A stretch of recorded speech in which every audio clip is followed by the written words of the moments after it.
Hello everyone. Liquor scam విషయంలో మిథున్ రెడ్డి గారు release అయిన తర్వాత అంతర్గతంగా వైసీపీ పార్టీలో ఏదో పరిణామాలు చోటు చేసుకున్నట్టుగా అయితే తెలుస్తోంది. సో అవేంటి, నెక్స్ట్ ఏం జరగబోతుంది, ఒకసారి డిస్కస్ చేసే ప్రయత్నం చేద్దాం. ప్రస్తుతం స్టూడియోలో జర్నలిస్ట్ శేషరావు గారు ఉన్నారు, వెల్కమ్ చెప్దాం.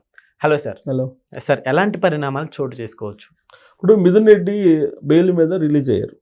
మిథున్ రెడ్డి గారు రిలీజ్ అయిన తర్వాత ఒక ర్యాలీగా మిథున్ రెడ్డి అభిమానులు ఆయన్ని బయటికి తీసుకెళ్ళిపోయారు. తీసుకెళ్ళిన తర్వాత జనరల్గా పార్టీకి సంబంధించిన అధినేత పరామర్శించడం వచ్చి, లేదంటే పిలిపించుకోవడం, మాట్లాడటం జరుగుతుంది. ఎందుకంటే గతంలో మనం చూస్తే కనుక ఇప్పుడు వల్లభనేని వంశీ జైలు నుంచి బయటకు వచ్చిన తర్వాత తను తాడేపల్లి ఇంటికి పిలిపించుకొని మాట్లాడటం జరిగింది.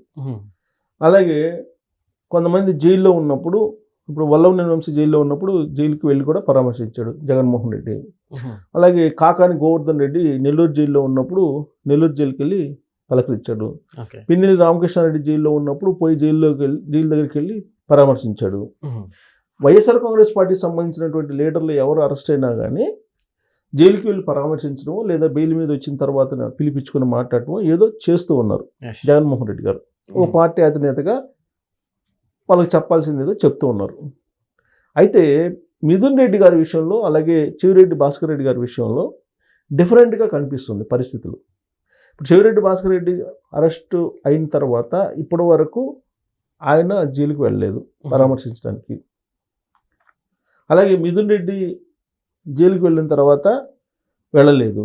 మిథున్ రెడ్డి బెయిల్ మీద బయటకు వచ్చేసారు. బయటకు వచ్చిన తర్వాత అయినా పిలిపించుకొని మాట్లాడినటువంటి దాఖలాలు లేవు. అయితే జగన్మోహన్ రెడ్డి గారి వైపు నుంచి ఏం లేకపోయినప్పటికీ మిథున్ రెడ్డి గారు ప్రెస్ మీట్ పెట్టి 2 రోజుల క్రితం మళ్ళీ జగన్మోహన్ రెడ్డి గారిని మేము ముఖ్యమంత్రి చేయాలనుకుంటున్నాం, ముఖ్యమంత్రిగా చూడాలనుకుంటున్నాం అని మాత్రం ఆయన చెప్తున్నాడు. మరి అటువైపు నుంచి ఏమీ లేకుండా ఇటువైపు నుంచి జగన్మోహన్ రెడ్డి గారికి మేము విధేయులమే అనేటువంటి సంకేతాలు ఇస్తూ ప్రెస్ మీట్ పెట్టినట్టు కనిపిస్తుంది ఆయన వ్యాఖ్యలను బట్టి. ఓకే, అసలు ఏమన్నా తేడా వచ్చిందా వీళ్ళ మధ్యలో? తేడా రాకపోతే ఒక జైలుకి వెళ్ళి దాదాపు 70 రోజుల పాటు ఉండి బయటకు వచ్చినటువంటి లీడర్ని సహజంగా ఎవరైనా పలకరిస్తారు కదా. కానీ పలకరించడానికి జగన్మోహన్ రెడ్డి గారు ఇష్టపడలేదు అన్నట్టుగా వైఎస్ఆర్ కాంగ్రెస్ పార్టీలో అంతర్గతంగా జరుగుతున్నటువంటి ఒక చర్చ. పోనీ ఫోన్లో ఏమన్నా మాట్లాడారా అని అంటే అదేమో చెప్పట్లేదు ఎవరు. అటు మిథున్ రెడ్డి చెప్పట్లేదు ఫోన్లో మాట్లాడారని. ఫోన్లో ఒకవేళ మాట్లాడి పరామర్శిస్తే కనుక ట్వీట్ చేయటమో లేదంటే ఏదో ఒక రకంగా బయటకు వస్తుంది. అది రాలేదు.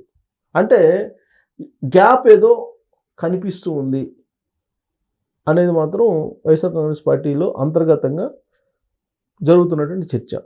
సో నిప్పులేంది పొగ అయితే రాదు కదా.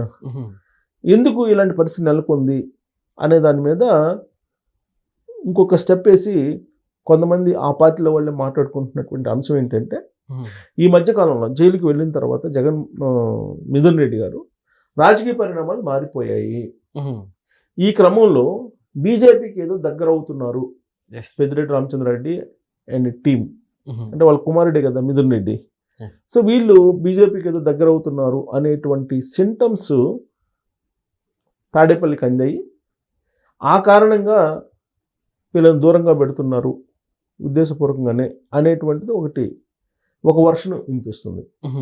రెండవ వర్షన్ ఏంటి, వైఎస్ఆర్ కాంగ్రెస్ పార్టీలో జగన్మోహన్ రెడ్డి గారి చుట్టూ ఉండేటువంటి కోటరీ ఏదైతే ఉందో ఆ కోటరీ కారణంగానే ఆయన ఓడిపోవడానికి ప్రధాన కారణం అనేది సజ్జల రామకృష్ణారెడ్డి గారు గతంలో చెప్పారు, ఇప్పుడు చెబుతున్నారు. ఆ కోటరీని దూరంగా పెడితే మళ్ళీ నేను పార్టీలోకి వచ్చి జగన్మోహన్ రెడ్డి గారిని మళ్ళీ ముఖ్యమంత్రి చేయడానికి ప్రయత్నం చేయడానికి కూడా నేనే వెనకాడిన అన్నట్టుగా ఆయన మాట్లాడారు పరోక్షంగా, ప్రత్యక్షంగా కాకపోయినప్పటికీ కూడా. అయితే ఇప్పుడు జగన్మోహన్ రెడ్డి గారి కోటరీ అంటే ఎవరెవరు? జనరల్గా విజయసాయి రెడ్డి గారు చెప్పిన దాని ప్రకారం అక్కడ ధనుంజయ రెడ్డి ఈ మధ్యనే జైలు నుంచి బయటకు వచ్చారు. ఆయన్ని పలకరించలేదు జగన్మోహన్ రెడ్డి గారు. అలాగే బాలాజీ గోవిందప్ప వాళ్ళ సొంత ఆడిటరు. అలాగే కృష్ణమోహన్ రెడ్డి, బహుశా కృష్ణమోహన్ రెడ్డిని పిఎస్గా ఆయన పర్సనల్ సెక్రటరీగా పనిచేశాడు. సో ఆయన ఏమైనా పిలిపించుకుని మాట్లాడారంటే వీళ్ళ బెయిల్ మీద వచ్చినటువంటి వాళ్ళని ఎవరిని కూడా పిలిపించుకొని మాట్లాడినట్టు కానీ, లేదా ఆయన జైలుకి వచ్చి పరామర్శించినటువంటి దాఖలా లేదు. ఈ సార్, బ్యాచ్ అంటే- నేను చెప్పినటువంటి పేర్లు సంబంధించి వీళ్ళని ఎవరిని జైలుకి వచ్చి పలకరించలేదు. ఆయన జైలు నుంచి వీళ్ళు బెయిల్ మీద వచ్చిన తర్వాత ఆయన పిలిపించుకొని మాట్లాడటమో లేదంటే ఫోన్లో మాట్లాడటమో ఏది జరిగినట్టు దాఖలాలు లేవు. సార్ అంటే అవాయిడ్ చేస్తున్నారు అనుకోవచ్చా? ఎందుకంటే ఇక్కడ అంటే మామూలుగా వెళ్ళొచ్చిన పరామర్శించడానికి వెళ్తుంటారు కదా, సో భరోసా ఇవ్వడానికి కానీ, అవును. సో అట్లా ఇప్పుడు వెళ్ళకపోవడాన్ని ఎలా చూడొచ్చు? అది వెళ్ళకపోవడానికి కారణం అదే సజ్జల రామకృష్ణారెడ్డి గారు చెప్పిన దాని ప్రకారం ఈ చుట్టూరు ఉండేటువంటి కోటరిని దూరంగా పెడుతున్నారా, ఆ దూరంగా పెట్టే దాంట్లో ఎవరు కీలక పాత్ర పోషిస్తున్నారు అనేది ఇంకొక వర్షన్ ఉంది అక్కడ. ఓకే.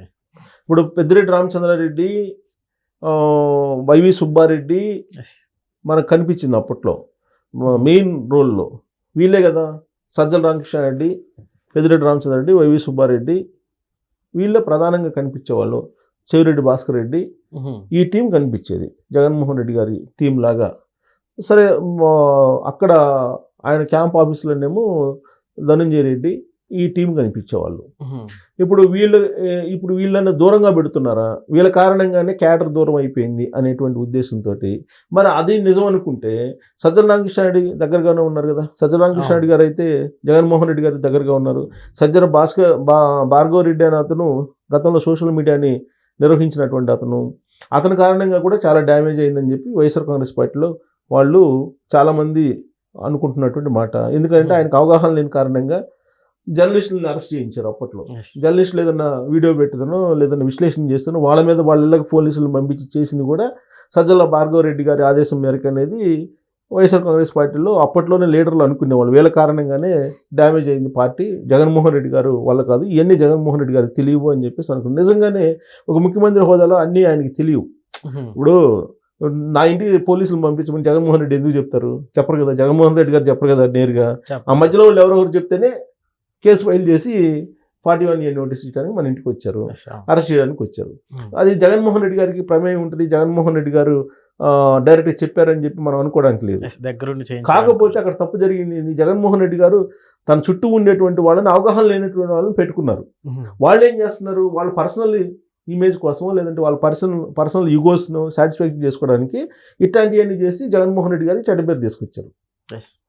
ఇప్పుడు జగన్మోహన్ రెడ్డి గారు వీళ్ళందరినీ దూరంగా పెట్టేటువంటి క్రమంలో పరామర్శలకు కూడా వెళ్తలేదా అనేది వినిపిస్తుంది వర్షను. సో లేదు బీజేపీ వైపు వీళ్ళు మొగ్గు చూపుతుంటే సమాచారం తెలిసి వీళ్ళని దూరంగా పెడుతున్నారా అనేది కూడా ఉంది. పార్టీలోకి రానికుండా ఏమన్నా చేద్దామని పార్టీలోనే ఉన్నారు రానికుండా చేద్దాం, డైరెక్ట్గా రానిచ్చేది పార్టీలోనే ఉన్నారు. పార్టీ నుంచే సస్పెండ్ చేయలేదు వాళ్ళని. కాకపోతే వాళ్ళతో మాట్లాడకపోవడం అనేది ఒక కీలకమైనటువంటి లీడర్లు కదా, పెద్దిరెడ్డి రామచంద్రారెడ్డి లేదా మిథున్ రెడ్డి లాంటి వాళ్ళు కీలకమైన లీడర్లు కదా. ఇప్పుడు అలాంటి వాళ్ళు అరెస్ట్ అయ్యి బయటకు వచ్చినప్పుడు ఇమీడియట్గా వెళ్ళి పరామర్శించాలి కదా సహజంగా. కానీ అది జరగలేదు. అది జరగని కారణంగా ఇప్పుడు బయట రాజకీయ వర్గాల్లో ఏమి వినిపిస్తుంది, గ్యాప్ వచ్చేసింది, వీళ్ళు బీజేపీలోకి వెళ్ళబోతున్నారు అందుకే దూరంగా పెట్టారు అనేది వినిపిస్తుంది. టోటల్గా ఏంటంటే విజయసాయిరెడ్డి గారు ఏదైతే చెప్పారో ఆ బ్యాచ్ని అందరినీ కూడా దూరంగా పెడుతున్నట్టు కనిపిస్తుంది, ఎక్సెప్ట్ సజ్జల రామకృష్ణారెడ్డి. సజ్జల రామకృష్ణారెడ్డి గారు ఇప్పటికీ కూడా జగన్మోహన్ రెడ్డి గారు ఎక్కడ ఉంటే అక్కడ ఉంటున్నారు. ఆయన తప్ప మిగతా వాళ్ళందరూ ఆల్మోస్ట్గా దూరంగా ఉన్నట్టు కనిపిస్తుంది. దీని అంతటికి కారణం సజ్జల రామకృష్ణారెడ్డి గారు వ్యూహాత్మకంగా తనకు నచ్చినటువంటి వాళ్ళని దూరంగా పెడుతున్నారు అనేది కూడా ఇంకొక వర్షన్ ఉంది. తనకు నచ్చినటువంటి పర్సన్స్ని జగన్మోహన్ రెడ్డి గారికి ఇప్పటి నుంచే దూరంగా బయట ప్రారంభించారు. ఆ విషయంలో ఆయన సక్సెస్ అయ్యారనే వర్షన్ కూడా వైఎస్ఆర్ కాంగ్రెస్ పార్టీలో అక్కడక్కడ వినిపిస్తుంది.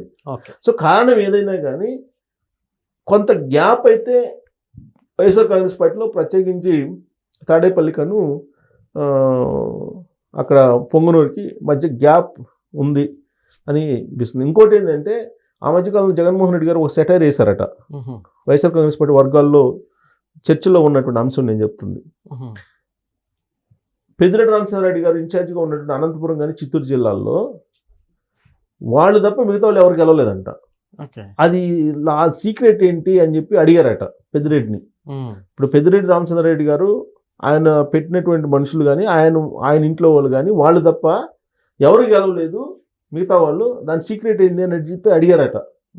అంటే అక్కడే ఏదో అనుమానం పెద్దిరెడ్డి రామచంద్రారెడ్డి ఫ్యామిలీ మీద ఉంది జగన్మోహన్ రెడ్డి గారికి అనేది కూడా ఎలివేట్ అవుతుంది. సో కారణాలు ఏదైనా సరే కనిపిస్తున్నటువంటి పరిస్థితులను బట్టి ఏదో ఒక సంథింగ్ గ్యాప్ అయితే ఉంది. ఈ గ్యాప్ కారణం ఏంటి అని అంటే నేను ఇప్పుడు అనేక అంశాలు చెప్పాను, వీటిలో Yes, sir. ఏదో ఒకటి అయి ఉండొచ్చు. Okay sir, thank you.